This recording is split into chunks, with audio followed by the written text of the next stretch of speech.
राजस्थान प्रदेश के कई बार के मुख्यमंत्री अशोक गहलोत जी, साथ में हमारे मुकेश साहनी जी, दीपांकर जी, ललन चौधरी जी, आईपी गुप्ता जी, अब्दुल बारी सिद्दीकी साहब जी, मंगनी लाल मंडल जी, राम नरेश पांडे जी, राजेश राम जी, कृष्णा लवरू जी और सभी महागठबंधन के हमारे साथी। सबसे पहले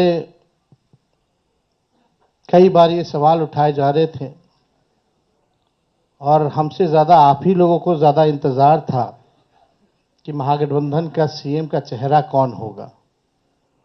जितना बेताब आप लोग थे उतना हम नहीं थे। जितना इंतज़ार आप लोगों को था उतना हम लोगों को नहीं था। அண்மை செய்தி. பீகார் மாநில சட்டமன்ற தேர்தலில் இந்தியா கூட்டணியின் முதலமைச்சர் வேட்பாளராக தேஜஸ்வி யாதவை இந்தியா கூட்டணி அறிவித்துள்ளது. 74 வயதாகும் பீகார் முதலமைச்சர் நிதிஷ்குமாருக்கு எதிராக 35 வயதாகும் தேஜஸ்வி யாதவ் களமிறக்கப்பட்டுள்ளார். இது குறித்தான கூடுதல் விவரங்களோடு இணைந்திருக்கிறார் செய்தியாளர் ராஜகுமரன். ராஜகுமரன், விவரங்களை பகிரலாம். பீகார் சட்டமன்ற தேர்தல் நெருங்கி இருக்கின்றது. நவம்பர் மாதம் பீகார் மாநிலத்திற்கான தேர்தல் 2 கட்டங்களாக நடைபெற்று நவம்பர் 14ஆம் தேதி வாக்குகள் எண்ணப்பட உள்ள நிலையில் தான் தற்பொழுது பீகார் மாநிலத்தில் நீண்ட இழுபறிக்கு பிறகு இந்தியா கூட்டணியினுடைய முதலமைச்சர் வேட்பாளர் யார் என்பதற்கான ஒரு இறுதி முடிவுக்கு வந்திருக்கின்றார்கள். ஒரு பக்கம் பாஜக தலைமையிலான தேசிய ஜனநாயக கூட்டணி அந்த மாநிலத்தினுடைய வலிமை பெற்ற கட்சிகளில் ஒன்றான ஐக்கிய ஜனதா தளம் கட்சியோடு கூட்டணி அமைத்து முதலமைச்சர் வேட்பாளராக நிதிஷ்குமாரை முன்னிறுத்தி இருக்கின்றார்கள். இந்த நிலையில்தான் பீகாரிலே இந்தியா கூட்டணியினுடைய முதலமைச்சர் வேட்பாளராக தேஜஸ்வி யாதவ், ராஷ்டிரிய ஜனதா தளம் கட்சியினுடைய முக்கியமான முகமாக இருக்கக்கூடியவர், முன்னாள் முதலமைச்சர் லல்லு பிரசாத் யாதவினுடைய இளைய மகன் தேஜஸ்வி யாதவை முதலமைச்சர் வேட்பாளராக இந்தியா கூட்டணி தேர்வு செய்திருக்கின்றது. இது மிக முக்கியமான நகர்வாக பார்க்கப்படுகின்றது. ஏனென்றால் தொகுதி உடன்பாடு எட்டுவதில் பல்வேறு குழப்பங்கள், குளறுபடிகள் நீடித்துக் கொண்டிருந்தன. 2ஆம் கட்ட தேர்தலுக்கான வேட்பாளரை தேர்வு செய்வதில் பல்வேறு குழப்பங்கள் இருந்த சூழ்நிலையில் கூட்டணிக்கு உள்ளே இருக்கக்கூடிய ராஷ்டிரிய ஜனதா தளம், இடதுசாரிகள், காங்கிரஸ் உள்ளிட்ட கட்சிகள் போட்டா போட்டி போட்டு வேட்பாளரை அறிவித்து வைத்திருக்கின்றார்கள். எனவே இந்தியா கூட்டணிக்குள் இருக்கக்கூடிய கட்சிகளின் வேட்பாளர்களுக்கு இடையிலேயே போட்டி இருக்கும் என்று சொல்லக்கூடிய விதமாக 20க்கும் மேற்பட்ட சட்டப்பேரவை தொகுதிகள் இருந்தன. இதன் அதிகபட்சமாக முதலமைச்சர் வேட்பாளர் யார் என்பதிலும் குழப்பம் இருந்தது. தேஜஸ்வி யாதவ் தான் முதலமைச்சர் வேட்பாளர் என்று ராஷ்டிரிய ஜனதா தளம் கட்சி சொல்ல, அது அந்த கட்சியினுடைய முதலமைச்சர் வேட்பாளர் தானே தவிர காங்கிரஸை உள்ளடக்கி இந்தியா கூட்டணியினுடைய முதலமைச்சர் வேட்பாளர் அவரல்ல என்று காங்கிரசினுடைய தேசிய தலைவர்கள் சொல்லிக் கொண்டிருந்தார்கள். இந்த நிலையில்தான் மிகப்பெரிய பின்னடைவாக இது பார்க்கப்பட்டது இந்தியா கூட்டணிக்கு பீகாரிலே. இந்த சூழ்நிலையில் தற்பொழுது தேசிய ஜனநாயக கூட்டணியின் முதலமைச்சர் வேட்பாளராக ஏற்கனவே நிதிஷ்குமார் 74 வயதான அவர் அறிவிக்கப்பட்டிருக்கக்கூடிய நிலையில் மிகவும் இளையவரான 35 வயதான தேஜஸ்வி யாதவை தங்களுடைய கூட்டணியின் முதலமைச்சர் வேட்பாளராக முன்னிறுத்தி இருக்கின்றது இந்தியா கூட்டணி. ராஷ்டிரிய ஜனதா தளம் கட்சியினுடைய தலைவர் தேஜஸ்வி யாதவ் முதலமைச்சர் வேட்பாளராக அறிவிக்கப்பட்டிருக்கக்கூடிய சூழ்நிலையில் தேர்தலை எதிர்கொள்வதற்கு தற்பொழுது அங்கே இருக்கக்கூடிய மகாத்மா பந்தன் என்று பெயரிட்டு இந்தியா கூட்டணி அந்த மாநிலத்தில் தேர்தலை எதிர்கொள்கின்றது.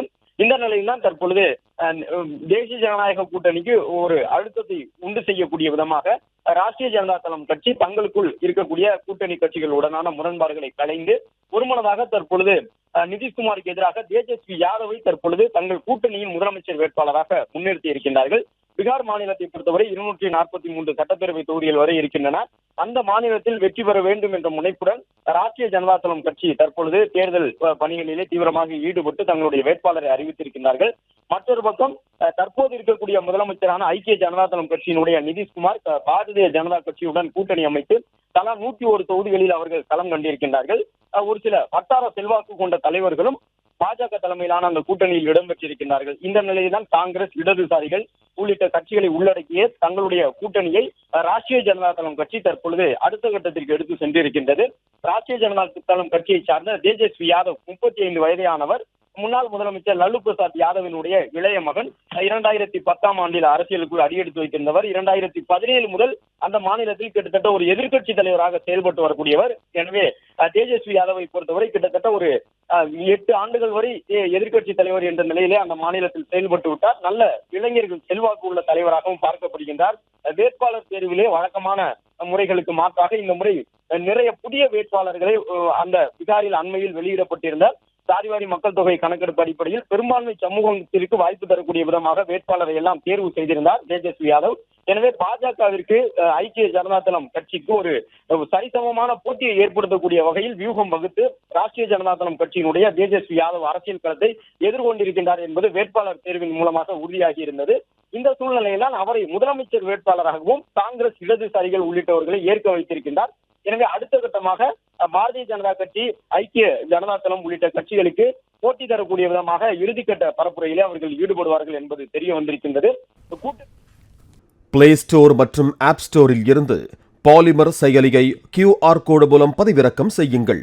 செய்திகளை உடனுக்குடன் பெறுங்கள்.